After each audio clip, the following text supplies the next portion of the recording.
Bonjour à tous, et on enchaîne ici, on est du côté d'Aumont avec le maire sortant qui brigue un nouveau mandat, Stéphane Wilmotte. Bonjour à vous. Bonjour Thibaut. Comment allez-vous? Très bien, et vous?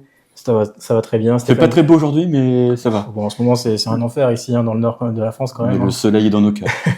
Le soleil qui monte à notre décor, il est dans notre cœur, effectivement. Vous avez 50 ans, Stéphane Wilmotte. Vous allez vous briguer justement un nouveau mandat ici dans cette commune d'Aumont, une commune que vous connaissez bien évidemment, vous avez grandi ici. Voilà, c'était important pour vous de renouveler votre bail ici à Aumont. Vous êtes posé des questions sur cette nouvelle candidature. Vous avez pris le temps d'annoncer que vous serez de nouveau candidat. Pourquoi? Tout simplement parce qu'en fait, quand vous êtes maire de la commune depuis 2020, faut pas oublier non plus conseil municipal depuis 1995. Voilà, donc c'est un sujet important à partager avec les proches. Et donc, il y a eu un temps d'échange avec les proches pour leur dire pourquoi j'avais envie de continuer à me présenter à la mairie d'Aumont, et puis ensuite de regarder le projet. Voilà, être candidat, c'est surtout pour un projet, avec une équipe. Et donc j'ai pris ce temps pour, à titre personnel, discuter avec mes proches, et aussi de construire le programme qu'on va proposer aux habitants d'Aumont pour 2026-2032, avec aussi une envie de proposer à la fois des sujets liés au quotidien, mais aussi des sujets avec des projets un peu plus importants. Alors, il y a eu pas mal de projets évidemment qui ont beaucoup fait parler ici à Aumont. On va prendre le temps de parler de tout ça. Bon, déjà, quel bilan vous faites un petit peu de ce mandat? On se souvient que vous aviez été mon maire pendant quelques mois. C'était Il y a une petite année en 2015. Petite année en 2015. Bon, ça, on ne pouvait pas juger un petit peu votre action à ce moment-là. Là, vous avez fait un mandat complet. Quel bilan finalement vous faites de votre action en tant que maire? Être maire, ça a représenté quoi pour vous? En fait, maire, c'est un peu d'abord s'occuper du quotidien des habitants, avec une volonté quand je parle du quotidien, c'est la sécurité, les routes, la santé, l'emploi, avec une envie aussi, en tant que maire, de porter des projets importants pour la commune, et on a essayé d'en porter depuis quelques années, et on pourra en parler après. En tout cas, pour moi, être maire, c'est être au service de la population, des habitants. C'est de s'occuper d'un trottoir où il y a un trou, et puis c'est de réfléchir à la prochaine piscine qu'on souhaite avoir à Aumont pour que les gamins apprennent à nager. Et moi, je suis un gamin d'Aumont qui a eu la chance d'apprendre à nager, qui a fait toute ma scolarité dans des écoles maternelles, primaires, collèges ici, et les plus anciens s'en souviennent, comme moi. On a eu beaucoup de chance à l'époque parce qu'il y avait des moyens, et donc ce que j'ai voulu faire à travers ce mandat, c'est un exemple de redonner aux écoles des moyens pour que les jeunes d'Aumont puissent sortir de la ville. Un exemple, les classes de neige, c'est pour moi quelque chose d'important, une réalisation importante, parce qu'on a permis à 1250 enfants de la ville d'aller une semaine pour apprendre à skier à la montagne. On a eu aussi dans ce mandat des choses qui ont été faites pour le quotidien. Les routes, 43 rues refaites à Aumont, ça n'est pas rien. On comparait souvent Aumont avant à la Lune ou un terrain de golf avec plein de trous. Je pense que ça va un peu mieux, il y a encore du travail à faire, on en parlera. Dans le quotidien, c'était la mise en place de la police municipale, avec la vidéoprotection. Il y avait quelques caméras auparavant, maintenant il y en a 170 dans un centre de supervision urbain qui enregistrent et qui peuvent aider les services de police, les services d'enquête quand il y a des problèmes dans la commune. On a une police municipale avec plusieurs agents qui fait un gros travail, même si parfois j'entends que les choses qui vont pas bien, mais en tout cas on peut pas communiquer sur les affaires qui sont résolues. Et donc globalement, la police municipale a été mise en place. On a également, au niveau de l'emploi et du développement économique, accueilli beaucoup d'entreprises, beaucoup d'enseignes, et créé de l'emploi, près de 170 emplois créés durant le mandat. On a également essayé de travailler sur les sujets de santé, avec 3 maisons médicales qui se sont installées. Une première avec le docteur Séchin, une deuxième avec le docteur Kiani et ses collègues, et là la troisième est en cours de finalisation avec le docteur Mafoud et 7 médecins qui vont l'accompagner. Donc globalement, le quotidien, Les routes, la santé, la sécurité et l'emploi, c'était pour moi des choses très importantes. Il y a eu bien sûr, l'un des projets phares pour vous, on va en parler après, mais c'est vrai que quand on imaginait le terrain Je qui peux a boire mon été, café. bien sûr, Ouais. qui a été touché par une tornade en 2008, le stade Jean Damien, voilà, c'est le fait d'avoir reconstruit quelque chose là-dessus. Alors, c'est vrai il y aurait pu y avoir plusieurs choses hein, à cet endroit-là. Il y a une vie qui s'est reconstruite, évidemment, après cette catastrophe naturelle qui a fait 3 morts à l'époque. Hein, on se souvient, Quatre 4 morts, morts. plus d'une centaine de blessés, des maisons détruites. Vous en vouliez pas faire un symbole, d'ailleurs, de cette reconstruction du stade Jean Damien? Pour moi, c'était important à plusieurs titres. Le premier, il y avait la reconstruction d'un complexe sportif qu'on avait connu plus jeune. Les plus anciens comme moi vont se souvenir de la salle Godard et du stade Jean Damien. Et donc il y avait, et je dis souvent, on était 300 gamins le samedi et le dimanche à faire du tennis, à faire du volley, à faire du basket, à faire du foot à Aumont. Et donc au niveau du stade Jean Damien, donc pour moi il était important de continuer à avoir une activité sportive et des associations qui puissent bénéficier d'équipements sportifs de bon niveau. Une ville de 15 000 habitants ne peut pas être en reste par rapport aux équipements sportifs. Et depuis 2008, depuis ce malheureux 3 août 2008, la tornade a fait que les associations sportives à Aumont ont périclité. Des licenciés sont allés faire du sport dans les villes avoisinantes. Et tant mieux pour ces villes. Mais en tout cas, les gens qui n'étaient pas mobiles ont arrêté de faire du sport. Et donc il fallait retrouver une dynamique sportive à Aumont. On a avec le foot, on a le stade d'Ambiermont. On a quelques salles, d'ailleurs, qu'on a rénovées depuis 2020 et qu'on a ouvert à l'ensemble des Aumontois, parce qu'avant les salles étaient fermées le week-end. Maintenant elles sont ouvertes, il y a un badge, et on a responsabilisé l'ensemble des personnes qui vont dans les salles le week-end, et en tout cas ma volonté c'est de continuer. Et au niveau du stade Jean Damien, l'objectif c'était de retrouver un stade avec différents sports. Donc on a le foot, on a le basket, on a la boxe, le paddle, et le jeu de pommes, enfin différents sports, qui aujourd'hui montrent que ça marche. C'est-à-dire que vous prenez l'athlétisme à Aumont, qui était une association qui n'existait pas, on a aujourd'hui plus de 100 licenciés à l'athlétisme à Aumont en une seule année. La piste d'athlée est plébiscitée. On l'a d'ailleurs ouvert au public, justement 2 jours par semaine, pour aller faire du sport. Donc globalement, le stade Jean Damien est utile pour les écoles, pour les licenciés de sport. Et je peux vous dire qu'aujourd'hui, il y a encore des choses à faire, mais on est sur une première étape réussie. On reviendra justement sur le boom un petit peu de ce nombre de licenciés sur Aumont. On va évoquer, bon, c'est vrai que vous avez fait un mandat complet, là je le disais, il y a eu pas mal de choses, il y a eu, voilà, c'est pas évident, rôle de maire, vous avez pu le voir au quotidien, etc. Comment vous avez digéré finalement ces 6 ans? Parce que forcément, il y a eu pas mal il y a eu pas mal de faits également ici d'actualité. Il y a eu des annulations de projets, malheureusement, qui sont venus pendant ce mandat. Le village des Marques qui a été abandonné. Bien sûr, la société Lyonnais Industrie qui, malheureusement, a arrêté son projet il y a quelques mois maintenant. Comment on digère tout ça un peu? C'est frustrant parce qu'on construit quelque chose, on se met, voilà, on essaie de booster un petit peu ces projets-là, et au final, ils ne voient pas le jour. Comment, en tant que maire, on digère ça? Bah, vous savez, je suis pas un footeux, hein. Donc je vais prendre une image. On est dans un championnat. Parfois on gagne des matchs, parfois on perd des matchs. Et quand on gagne, c'est bien, mais il faut garder la tête froide. Et quand on perd, ben, il faut repartir à zéro le lendemain avec la même niaque et la même énergie. Et je peux vous dire, et vous l'avez cité, il y a eu 2-3 projets moi qui étaient importants pour la ville, pas pour le maire, pour la ville. Quand vous avez Village de Marques qui tombe à l'eau, et ça n'est pas lié à l'action du maire, c'est lié au promoteur qui malheureusement a connu des difficultés sur l'ensemble de ses projets en France. Le Village de Marques, on l'a perdu. Donc vous imaginez bien pendant quelques semaines l'échec que c'était pour nous, parce que c'était un projet dont mon père était à l'initiative, que j'avais porté en 2015 pour obtenir les autorisations, notamment les autorisations des élus de l'agglomération. Et donc j'étais vraiment déçu quand j'ai appris que le village de Marcq ne se ferait pas. Déçu parce que c'était important pour la ville, déçu parce qu'il y avait beaucoup d'emplois derrière.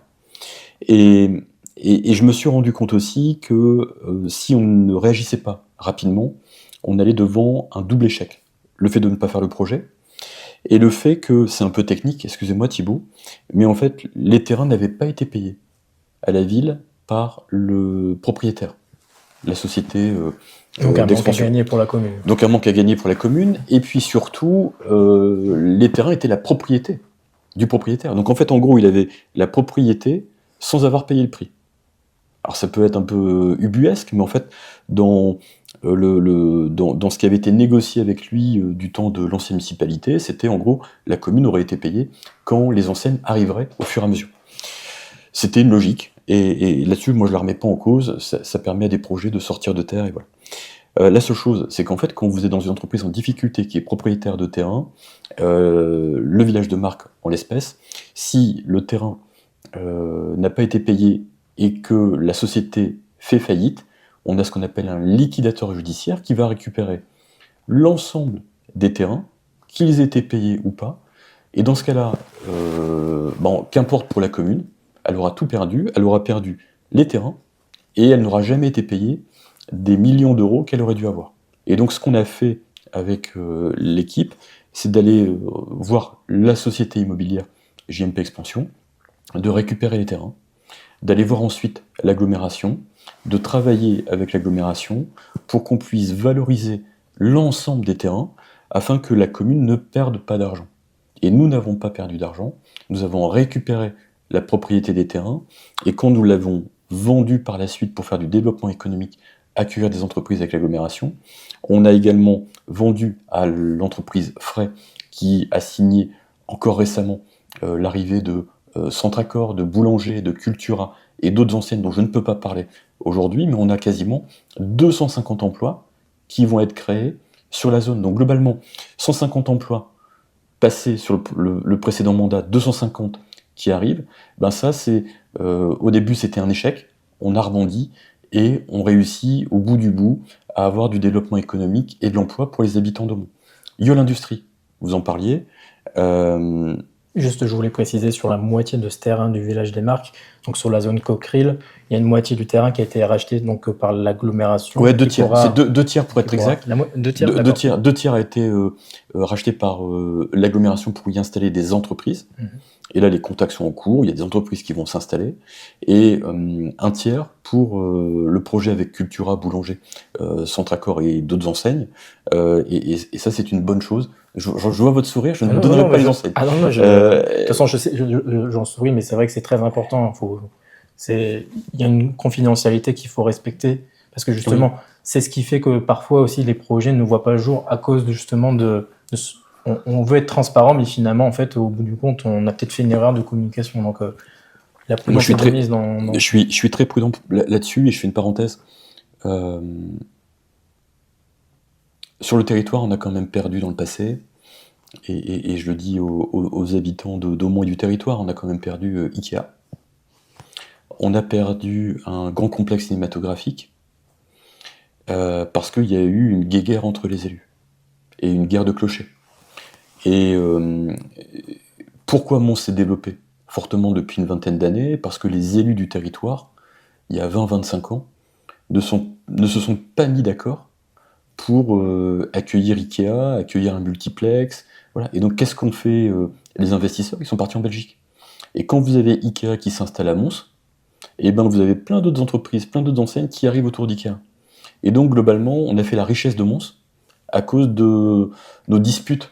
Voilà. Et donc moi, ce que j'ai essayé de faire à travers ce mandat, c'est aussi d'avoir des relations avec mes collègues élus pour que justement le développement d'Aumont ne soit pas au détriment d'autres communes. C'est pour ça qu'à Aumont, vous n'avez pas les loisirs sont plutôt à Maubeuge et pas à Aumont. Enfin voilà, donc il y a eu globalement des discussions. Empiéter, voilà, on veut pas empiéter.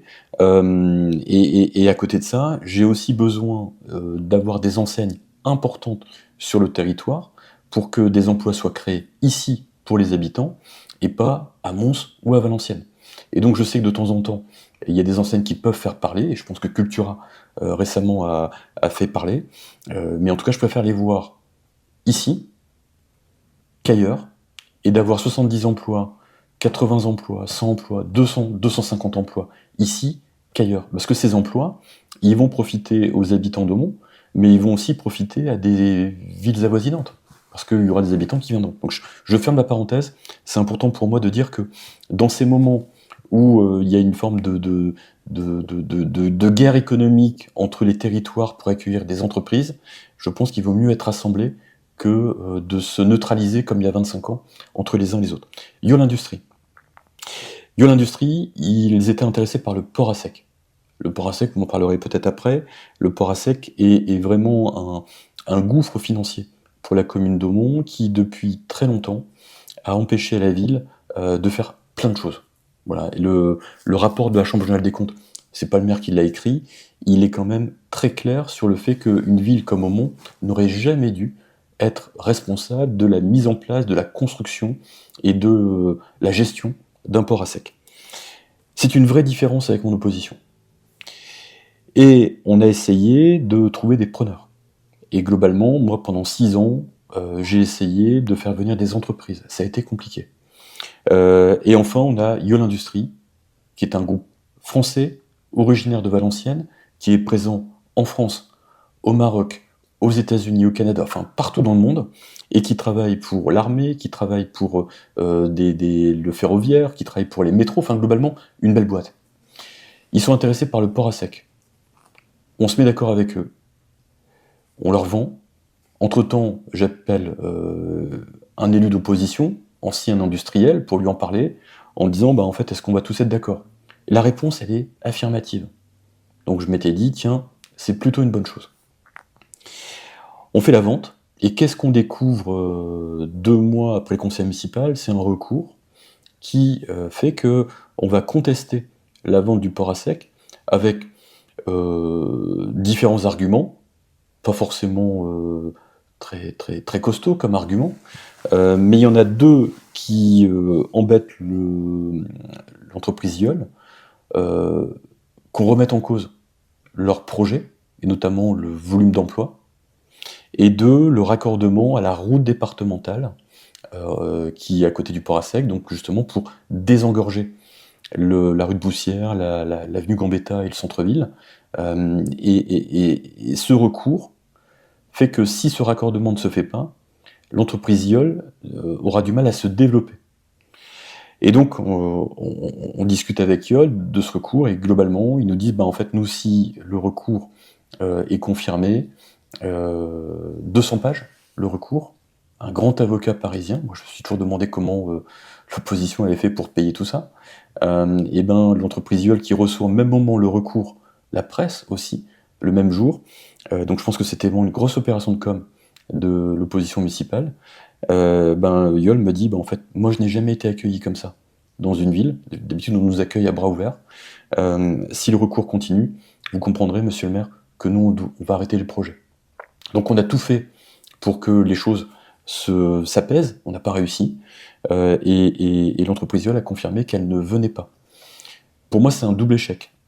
C'est une entreprise importante, industrielle, qui aurait pu faire venir d'autres petites entreprises, qui ne vient pas sur le territoire de la Sambre-Avesnois, et qui ne vient pas à Aumont pour créer de l'emploi. Et deuxième chose, c'est un centre de formation qui ne verra pas le jour à Aumont avec Yole, parce que Yole avait le projet de faire un grand centre de formation, et vous savez qu'Aumont a été dans l'histoire et dans le passé avec 2 grands centres de formation, l'Institut de développement et le CFPH, et je peux vous dire que j'ai vraiment regretté le fait qu'on n'ait pas ce centre de formation. Et enfin, le raccordement à la route départementale ne se fera pas à cause de ce recours, donc ça veut dire que ça non plus, ça se fera pas. Ça ne se fera pas, parce que le recours a fait que aujourd'hui le projet a été abandonné, et donc tous les habitants qui habitent à proximité du port à sec vont continuer à avoir des camions qui vont arriver. Parce qu'entre-temps, on a des entreprises qu'on est allé chercher et qui ont racheté le port à sec. Toujours cette volonté de dire, on a perdu un match, on n'a pas perdu la bataille, et donc le lendemain, on repart à zéro, et on se donne pour trouver des investisseurs. Et donc c'est ce qu'on a fait avec le port à sec. En tout cas, moi ce que je regrette, c'est que selon moi, c'était avant tout une volonté de communication politique, parce que aujourd'hui, le port à sec a fait l'objet d'un certain nombre de rapports indépendants, de magistrats, et qui montrent que l'investissement n'aurait jamais dû être fait par la ville d'Aumont, qu'une ville doit s'occuper du quotidien des habitants et pas de la gestion des bateaux et d'un port à sec. On a essayé de faire le maximum pour que la saine gestion de la commune soit respectée. Maintenant, il y a eu un recours, Yole est parti, d'autres entreprises sont arrivées, et ma volonté, c'est de continuer à développer l'activité économique sur le port à sec. Et je veux vous dire une chose, le raccordement à la route départementale, je vais me battre après les élections pour qu'il se fasse. Et que même Au s'il moins y a que eu, ça se fasse, ouais. que même s'il y a eu un recours, en tout cas, si nous sommes élus, on va se battre et on ira au bout du recours avec Monsieur Mabille et Monsieur Silva. Mais en tout cas, l'activité économique, qui apparemment est un sujet qu'ils veulent défendre très fortement, nécessite ce raccordement. Et donc, les entreprises ne comprendront pas qu'ils ne revoient pas leur copie sur ce sujet. C'est vrai que Monsieur Mabille, vous m'en parlez, je vais vous laisser après évoquer vos projets évidemment, mais on va juste s'arrêter 2 petites minutes, hein. Quand je l'ai interrogé, effectivement, il me disait que les locations du port à sec étaient peut-être trop faibles par rapport au site en Au marché. lui-même, voilà, au prix d'achat, etc. Puis surtout, il me disait que concrètement, au début du projet de Yole Industrie, il n'y avait pas cette question de l'emploi qui avait été mis sur la table. Quel est votre... Vous avez le droit de réponse, évidemment, par rapport à... Non, mais en fait, j'ai pas besoin d'un droit de réponse. Je pense que les personnes qui me regardent et qui nous regardent vont sur Google, ils tapent rapport d'achat général des comptes port à sec Aumont, et ils vont... alors, il leur faut un peu de lecture le soir, mais en tout cas, il y a des résumés. Je pense que les gens vont avoir leur réponse, en fait. Je pense que Quentin Mabille ne connaît pas le sujet, qu'aujourd'hui, le port à sec a été étrillé par les magistrats par rapport aux coûts, par rapport aux travaux qui restent à faire.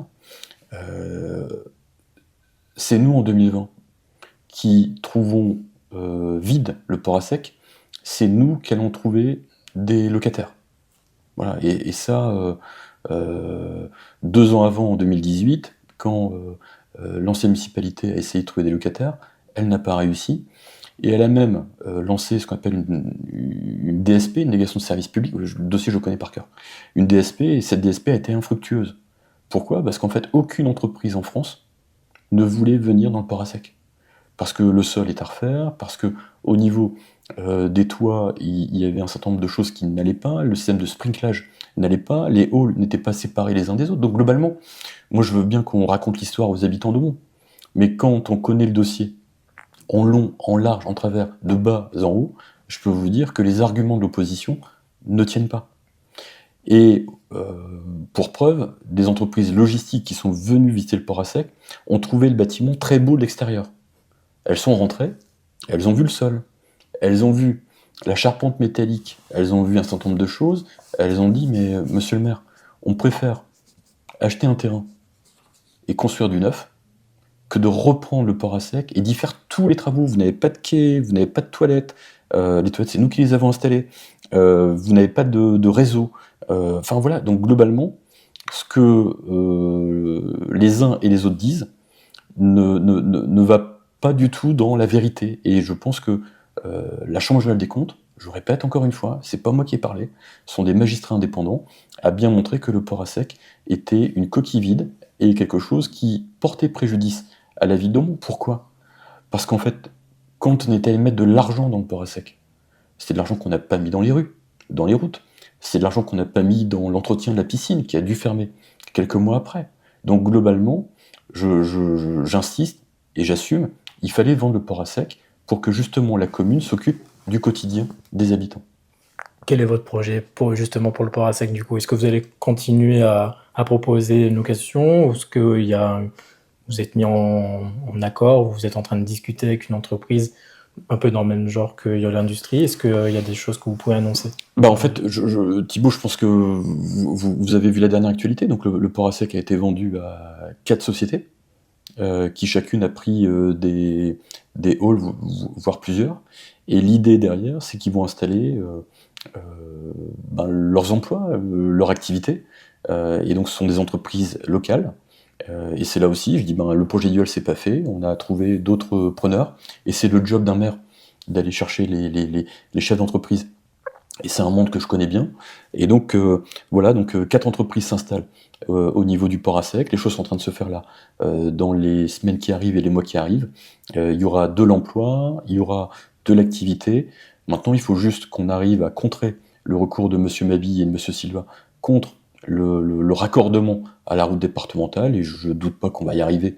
Parce qu'à un moment donné, je pense que les gens de la rue de Boussière, de la rue Marcel Aimé ou du centre-ville vont en avoir marre de voir des camions passer, et que globalement, la raison va venir et que tout le monde acceptera de faire ce raccordement.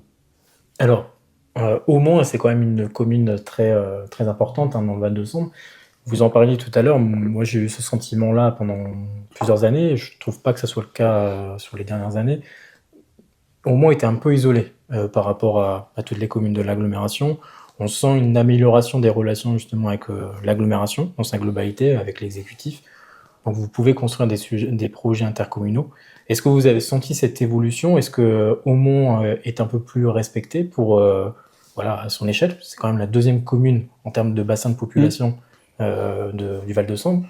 Voilà. Est-ce que vous avez ce sentiment d'avoir retrouvé votre place? On se dit la vérité, en 2020, je pense qu'il y a certains élus qui n'ont pas été contents de me voir élu. Pourquoi? Parce qu'en fait, il y avait une opposition très, très, très frontale entre Aumont et l'agglomération. Les élus d'Aumont n'assistaient pas aux réunions. Donc ça veut dire, n'assistant pas aux réunions, ça veut dire pas de subvention, pas d'aide, pas de projet avec Aumont.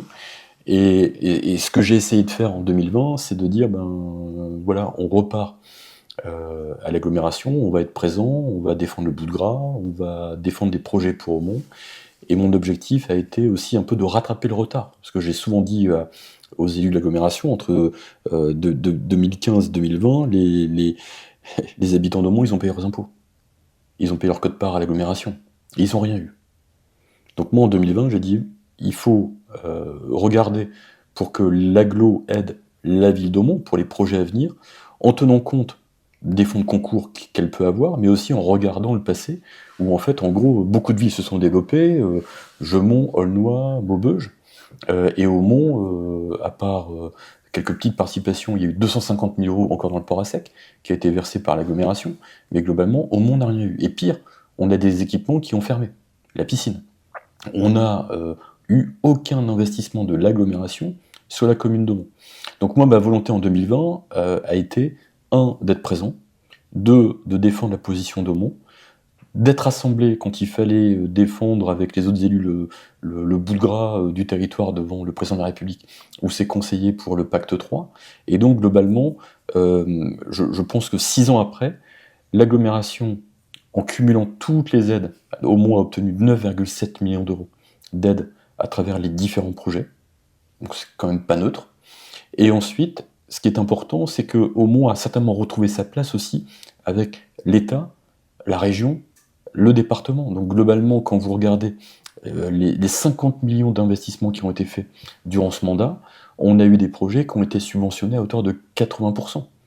Le port à sec a coûté, et les travaux ne sont pas finis, 17,5 millions d'euros hors taxe, financé pour une grande partie, plus de la moitié, par la commune d'Aumont.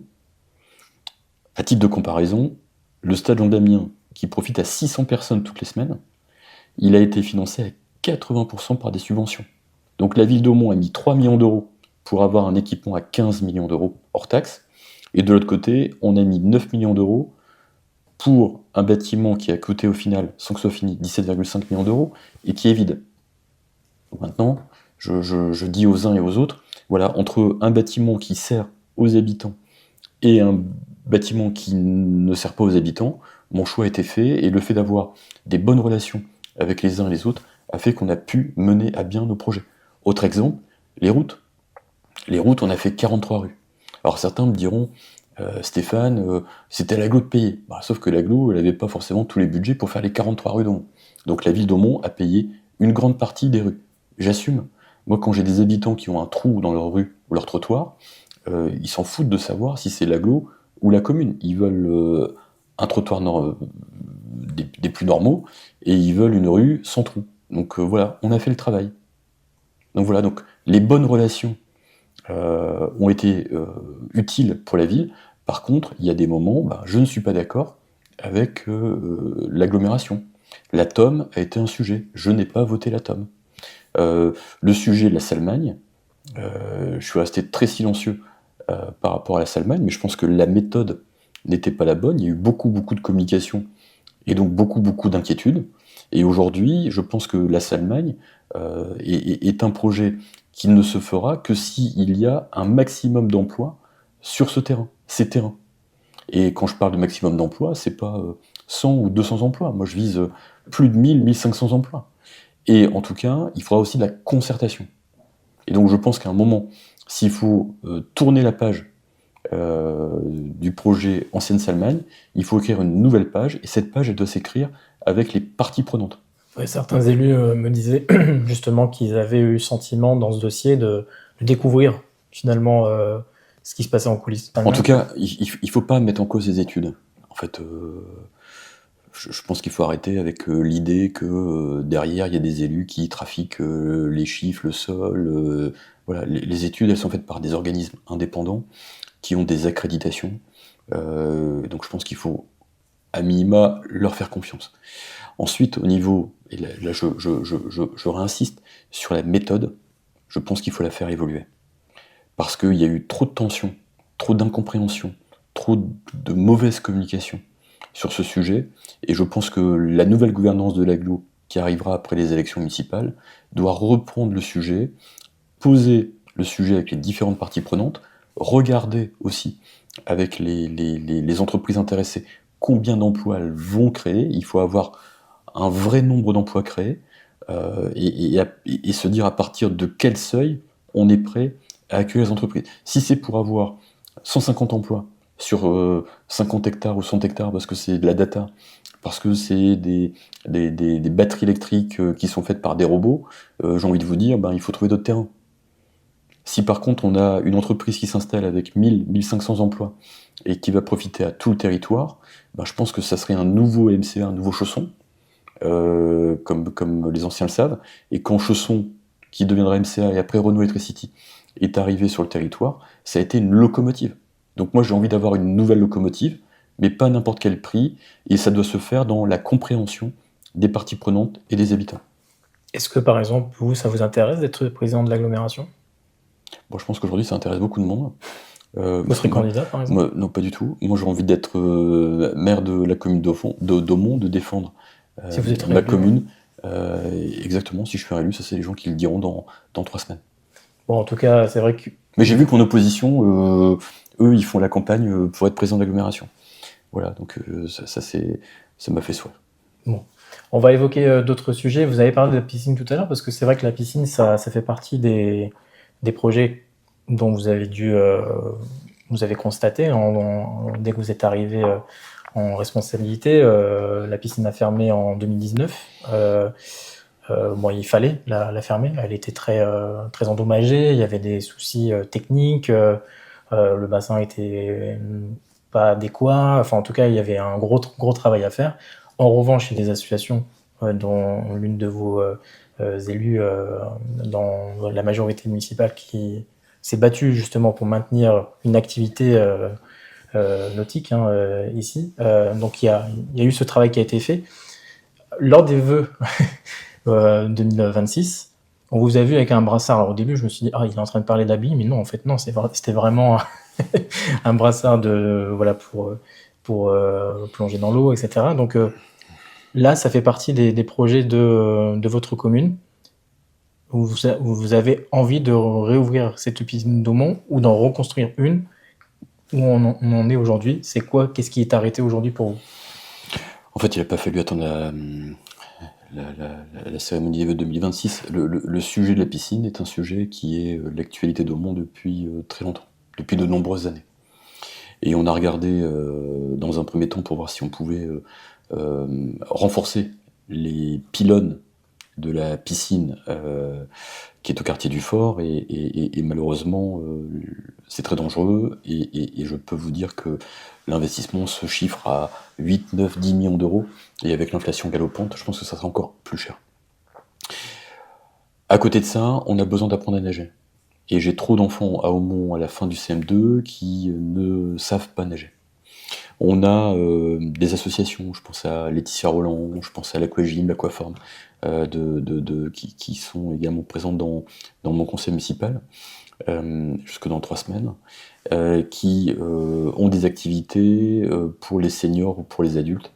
Et donc une piscine, on en a besoin, et une ville de 15 000 habitants doit avoir une piscine. Il y a l'Emeraude qui est à côté. L'Emeraude aujourd'hui, avec les temps de transport, les créneaux, ne satisfait pas les écoles, ne satisfait pas les associations, et donc j'avais besoin de porter un projet depuis quelques années, c'est chose faite. Et on en a parlé depuis 2 ans de la piscine, donc vous regarderez bien Thibaut, mais en fait ça fait 2 ans qu'on en parle, l'agence d'urbanisme, les architectes ont travaillé dessus depuis plusieurs mois, il y a eu une présentation qui a été faite il y a une petite année déjà, et donc la piscine sera construite, ça va pas être une piscine aquatique, ça va pas être une piscine olympique, ça va être une piscine pour apprendre à nager. Et apprendre à nager, ça va déjà faire beaucoup de bien aux enfants de la commune, aux adultes qui veulent apprendre à nager. Et ensuite, le soir, il y aura des créneaux pour les différentes associations. Donc globalement, c'est une piscine peut-être plus modeste que ce qu'on avait connu auparavant, mais on aura une piscine. Et là, l'agglomération a dit il y a quelques semaines qu'elle participera à sa construction. Parce que j'ai expliqué, on ne peut pas avoir une piscine dans une commune à 20 millions d'euros et à Aumont, rien à voir. Et c'est là où, avec les collègues de Maubeuge, on a défendu une position de dire aidez-nous pour la piscine d'Aumont et celle de Maubeuge, et regardons pour que les enfants et les adultes puissent apprendre à nager. Donc ça fait partie des... Ça, c'est en route. C'est en cours. C'est en route. Ok. Autre actualité vous concernant, Stéphane Villemotte, c'est vrai que pendant votre mandat, je vous ai beaucoup suivi, vous avez été pas mal chahuté. C'est un maigre mot par rapport à ce que vous avez sans doute vécu. Vous avez peut-être me le résumer. Vous avez été menacé plusieurs fois. Mais comment on vit ça, une menace de mort, par exemple? C'est voilà, on doit repartir au charbon quand même après cette menace, on continue son travail, ou est-ce qu'on stoppe, on se dit bon, je vais temporiser un peu, je vais laisser passer la tempête, comment on gère ça? Si vous voulez, quand il y a eu ces sujets de... Mais enfin, il n'y a pas que moi en fait, hein. Je regardais Mickaël Hiro il y a quelques jours, il y a eu d'autres élus du territoire qui ont été concernés, il y a eu un maire qui a été tué il y a quelques années, je me souviens, dans le sud de la France. Donc globalement, quand on est élu, quand on est maire, on est exposé. Voilà. Et je peux vous dire que à chaque fois qu'il y a eu des décisions difficiles à prendre, je les ai prises dans l'intérêt des valeurs républicaines, dans l'intérêt de la population, et ça a été un peu ma boussole à chaque fois. Maintenant, ouais, ça vous fait pas plaisir de recevoir un courrier où on vous dit on va te mettre une balle dans la tête, ça vous fait pas plaisir de voir que vos enfants font l'objet d'intimidation ou de menaces, ça fait pas plaisir de devoir faire attention quand vous sortez de la mairie pour voir s'il n'y a pas une voiture qui est cachée. Enfin, globalement, je pense qu'on a vécu pas mal de choses en 6 ans. Par contre, ça n'a pas changé un poil de ma détermination, parce que ce que je l'ai fait en conscience des valeurs de la République, je l'ai fait en conscience de ma mission d'élu et de maire. J'aurais pu faire l'autruche, j'aurais pu ne rien faire. Et donc voilà, donc je l'ai fait. Maintenant, je peux vous dire que les proches en ont souffert, sont rentrés dans le détail. Et voilà, pour moi, la page est tournée et on va écrire une nouvelle page. Oui, parce que, sans trahir de secret, évidemment, vous avez pris la suite de votre père, hein, Joël Villemotte. On se souvient de ces images, de la sortie de votre papa en 2020, en mars 2020, qui ont été assez dures. Quand je l'ai revu il y a quelques jours, je me suis dit, wow, c'est vrai que c'est pas évident. Est-ce que vous avez peur de vivre ça, vous? Moi, vous savez, ces images-là, elles m'avaient profondément choqué, et elles m'ont encore plus choqué parce qu'en fait, Mes deux filles qui étaient plus jeunes avaient mal vécu les images, de voir leur papy traité de cette façon-là. Et, et aujourd'hui, ces gens qui sont responsables de ce qui a été fait en 2020 soutiennent mon opposition. Donc je pense que ça montre bien que les choses sont claires. Voilà. Et je peux vous dire que j'avais été choqué par ces images, comme je suis aujourd'hui choqué par les propos qui sont tenus à l'égard des uns des autres. Quand je vois une personne qui, il y a quelques jours, fait un montage avec l'intelligence artificielle de ma photo et qui la met sur des réseaux avec ses amis, ses proches, en parlant d'une éventuelle homosexualité du maire d'Aumont et en me traitant de pétasse, je n'ai pas envie de ce genre de choses. Je trouve que c'est diffamatoire, que c'est grave de porter de tels messages, et j'en appelle vraiment à l'apaisement. Et quand je regarde les réseaux sociaux, je regarde pas beaucoup les commentaires, mais en tout cas quand je vois certains commentaires, je me dis que il faut arrêter, il faut apaiser les choses. Voilà, une campagne municipale mérite de parler des projets, elle ne mérite pas de s'invectiver, d'avoir des menaces. Voilà, moi j'ai eu à un moment donné des menaces assez fortes sur moi et mes proches. Je le souhaite à personne en fait. Et, Ok. et c'est pour ça que voilà, maintenant il faut tourner la page est tournée pour moi. Je l'ai fait avec des valeurs républicaines. Et en tout cas, c'est pas ça qui me fait peur. Ça, vous avez été soutenu quand même par Gérard Darmanin, hein, le ministre de l'Intérieur de l'époque, hein, qui avait parlé de vous en pleine assemblée d'ailleurs. Les autres projets pour Aumont, ben, ils sont assez importants. L'église est en train d'être rénovée. On est ici pas loin C'est de... important l'église, hein. Bien sûr. Pourquoi je vous dis ça? Parce qu'en fait, et on l'avait pas mesuré. Il y a 2 ans, quand on s'est lancé dans le projet de refaire, enfin de rénover notre église. Et d'ailleurs, j'ai vraiment apprécié que ce projet soit un projet défendu par tous les habitants de toute confession. Et moi, j'ai été, comment dire, content de voir que tout le monde était attaché à l'Église et à sa pérennité dans le temps, ou à la transmission de génération en génération. Ce que je n'avais pas mesuré, c'était il y a 15 jours avec l'architecte et les entreprises qui travaillent, d'apprendre que, pour être très technique, les fientes de pigeons étaient en train de pourrir la charpente et qu'il restait encore quelques années pour que la charpente elle tombe. Imaginez que la charpente elle tombe, comme des pierres sont tombées. Il y a 2 ans, à quelques mètres, on était là avec d'autres, devant l'entrée d'église. Imaginez que la charpente elle tombe pendant un office. Imaginez les choses. Donc globalement, on a découvert il y a quelques semaines que la charpente était complètement pourrie, il fallait la refaire. Donc heureusement, on fait ces travaux.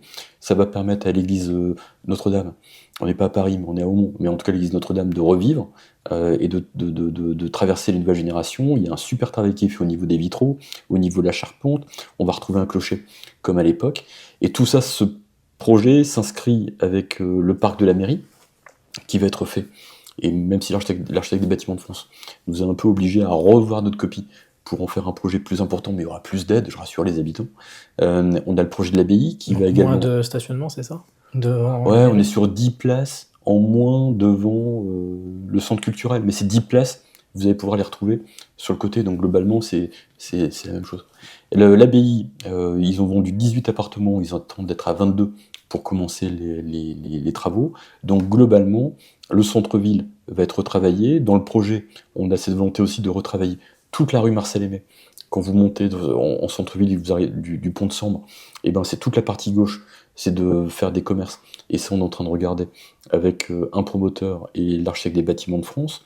Donc globalement, ce centre-ville va être retravaillé pour justement continuer à accueillir des commerçants, des artisans, les aider, parce que une belle église, une belle abbaye, un beau parc, fait qu'à un moment donné, les gens vont être attirés. Et si vous avez à 300 mètres des enseignes comme Cultura, comme Boulanger qui font venir des gens, et ben vous aurez obligatoirement dans les flux de circulation des gens qui vont s'arrêter en centre-ville. Est-ce qu'on peut imaginer une accessibilité piétonnière entre justement le centre culturel et ses enseignes, parce que c'est vrai que c'est ce qui on a est-ce que c'est possible parce que c'est Par vrai les qu'à berges de Vue d'Oeil, Sambre. par les berges de Sambre. Ouais, par les berges de Sambre.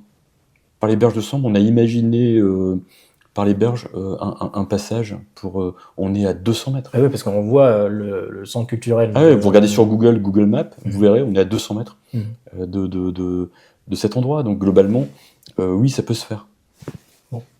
C'est une piste. Je suis pas maire, hein, mais Ah, vous pouvez vous présenter, hein, non, Thibaut. non.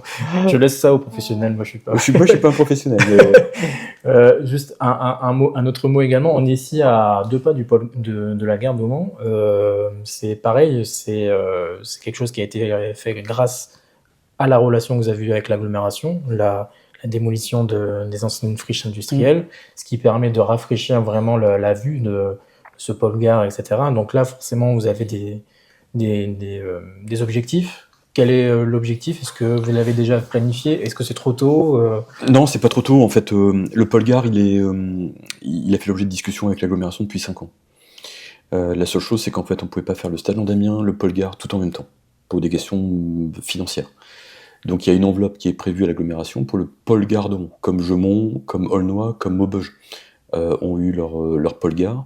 Et donc ça veut dire que ce pôle gare se fera, et donc ça veut dire qu'on aura un aménagement du quartier de la gare, avec la mobilité douce, de la mobilité avec les bus, des parkings ou autres. On aura également certainement un espace pour des logements et des petits commerces. Et ensuite, le projet qu'on va proposer aux habitants d'Aumont, c'est de garder, quand vous descendez du pont SNCF, les friches, maintenant qui sont à nu, et pour y faire un grand parc, comme ça peut exister dans d'autres villes, un parc urbain fermé. Donc pour éviter qu'il soit squatté ou qu'il y ait des problèmes ou des incivilités. En tout cas, il sera ouvert le week-end avec des jeux, avec des jeux d'eau, des jeux pour enfants, pour en faire un lieu de promenade intéressant et important pour les familles en plein centre-ville. Et dans le prolongement, le centre d'hémodialyse, on a lancé des procédures pour le récupérer, et ça met du temps. Ça se fait pas sur un claquement de doigts. Bâtiment, voilà. Bâtiment historique de la commune, ancien siège de Cockerill, ancien centre de santé d'hémodialyse, et donc globalement, on veut le récupérer, et on veut y installer une pépinière, une ruche d'entreprise. Et donc, ça veut dire que tout cet axe du pont SNCF, en passant par le centre d'hémodialyse, l'abbaye, la rue Marcel-Aimé, on veut refaire cet axe central d'Aumont. Après, il faut aussi qu'on ait des projets dans les quartiers. Donc dans les quartiers, on refait les rues de part et d'autre. Et moi, j'ai un engagement fort pour le prochain mandat. On a fait 43 rues sur le premier mandat. Si nous sommes réélus, notre objectif, c'est de refaire toutes les rues abîmées. Il en reste plus d'une cinquantaine à Aumont. Et donc on proposera aux habitants de refaire l'ensemble des rues abîmées. Donc ça veut dire que sur le prochain mandat, globalement, Aumont devrait avoir des rues quasi neuves, partout dans les quartiers. Donc ça, c'est important. Et ensuite, au niveau des quartiers, de regarder pour avoir des commerces de proximité, des endroits où on fait des marchés, même si c'est pas aussi simple qu'on le dit de faire venir des marchés dans les quartiers, parce qu'il faut qu'il y ait des flux. Et pour qu'il y ait des flux, on a prévu une deuxième navette au niveau de la commune pour que les quartiers qui ne sont pas desservis par la navette actuelle puissent être desservis. Et ça aussi, c'est un petit exemple que les bonnes relations avec l'agglomération ont permis en 2020-2021 de mettre en place. D'abord, il y a eu des études, et après, il y a eu la mise en place de la navette. Elle est une vraie réussite. 45 000 personnes la fréquentent chaque année. Et donc, on souhaite mettre en place une seconde navette pour l'ensemble des quartiers. Je pense aux exotiques, je pense au bois du Quesnoy. Et donc, tout ça nécessite aussi encore du travail. Et c'est pour ça que je pense qu'il y a encore des choses à faire. Et je vous ai vu parler aussi d'une nouvelle caserne pour les sapeurs-pompiers aussi. Est-ce que ça fait partie des objectifs forts? Alors ça, c'est aussi au niveau départemental. Ouais, la commune n'est pas, n'est pas responsable de la caserne. Ce qu'on a fait avec le département, je remercie Aude Van Commenberg et Sébastien Seguin, ainsi que Jacques Houssin et Christian Poiret, c'est qu'en fait on On a défendu ce projet d'agrandissement de notre caserne des pompiers. À un moment donné, elle devait fermer, elle devait partir. On a tout fait pour la garder, donc on la garde. Il y a un agrandissement qui est fait. Pour les pompiers, c'est génial. Et donc ça veut dire qu'Aumont va conserver sa caserne des pompiers. Et je les remercie parce que c'est important pour la ville. Bon voilà, on a essayé de résumer un petit peu tous vos projets, toutes vos sensibilités aussi en tant que maire sortant de cette ville d'Aumont. Stéphane Vimotte, je vous remercie d'avoir consacré... On n'a pas parlé d'une chose. Ah, qu'est-ce que vous voulez évoquer? Il y a deux choses qui sont importantes et... Si on voulait qu'on prenne le temps, on le ferait. Non, c'est deux choses importantes. La première chose, c'est la volonté de continuer à attirer des médecins. Pour moi, la santé, c'est une priorité. Et depuis 6 ans, on a mis en place des maisons de santé, on a fait venir des médecins, et mon travail en tant qu'élu, c'est d'être présent à Lille, à Valenciennes, à Paris ou autres, pour donner envie à des médecins de venir chez nous. Voilà. Et je vais continuer, et nous allons continuer, et c'est une vraie bataille, parce qu'en fait, on a énormément de médecins qui partent en retraite. Donc globalement, la santé, c'est une priorité, et on essaie, avec cette 3e maison de santé du Dr Mahfoud et de ses collègues, de répondre à la demande. Deuxième sujet, les services publics. L'espace Chauvel aujourd'hui est un espace qui accueille le CCAS, qui accueille les services techniques, qui accueille la police municipale, qui accueille différents services, l'urbanisme ou autres. Donc tous ces services-là, on va les mettre au niveau de l'école Georges Sand, de l'école Montaigne en centre-ville, pour permettre aux habitants de ne plus marcher longtemps pour aller au niveau de ces services publics. Donc on va regrouper en centre-ville l'ensemble de ces services publics, et au niveau de l'espace Chauvel, on est en contact avec des entreprises, un peu à l'image de ce que vous voulez YOL, d'installer à travers l'espace Chauvel un centre de formation aux métiers d'industrie pour permettre à des jeunes et des moins jeunes d'aller faire des formations directement dans les entreprises. Donc voilà, donc le développement économique, l'emploi, la formation, c'est aussi un attribut important au niveau du maire et des élus, et donc on va essayer d'apporter notre petite part pour que les habitants d'Aumont aient un emploi, une formation pour trouver un job à côté.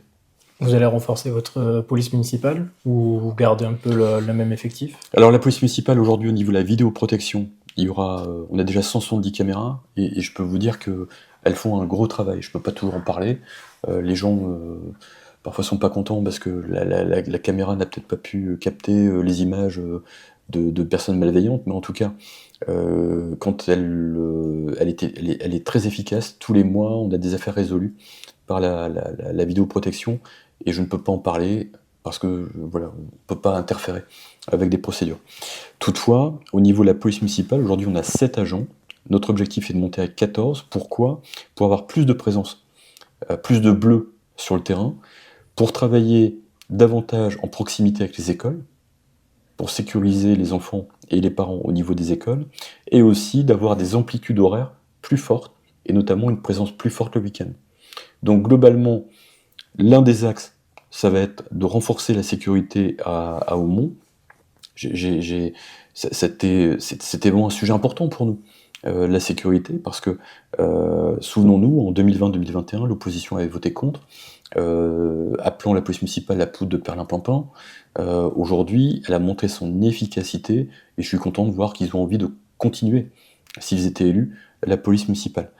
Toutefois, il faut plus d'agents, et donc pour avoir plus d'agents, on s'engage à recruter 6 à 7 policiers municipaux en plus pour permettre de sécuriser encore plus la commune. Et tout ça se fait, et je le répète, en ayant une gestion de la ville en bon père de famille, si vous me permettez l'expression, parce que la ville a été désendettée entre 2020 et 2026. On est passé de 37 millions d'euros à 17 millions d'euros. On a encore des possibilités d'emprunter, je ne sais pas si on le fera ou pas. En tout cas, les finances de la ville sont saines.